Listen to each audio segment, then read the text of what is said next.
Inside the content creation system, you'll find the Content Inspiration Hub. This is where all your ideas finally have a place to live. Because if you're anything like me, you're constantly saving things from Instagram, Pinterest, YouTube, taking screenshots, photos when you're out and about, and it all just ends up scattered everywhere. And the problem is, when it actually comes to creating something, you can't find any of it because it's buried in your camera roll or just lost in a different app. So here's where it all comes together. I can save inspiration into organized boards, so it's not just stored somewhere, it's easy to come back to when I need it. And then these boards can be organized into folders. You can create a new folder here by clicking New Folder, naming it, and all your folders will live at the top.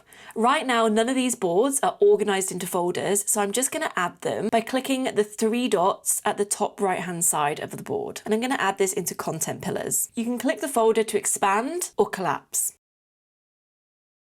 So let's take a look at a board I've already started. So this is a space that I've added screenshots for character references. So in the board itself, you can add sticky notes, images, and any important links. To add a sticky note, just click Add Sticky Note, give it a title, and write your note. And then to add an image, just click Add Image at the top right-hand side. You can drop down to change dimensions, or just let it decide for itself. The board will rearrange depending on dimension size. To delete an image, just hover and click the bin icon.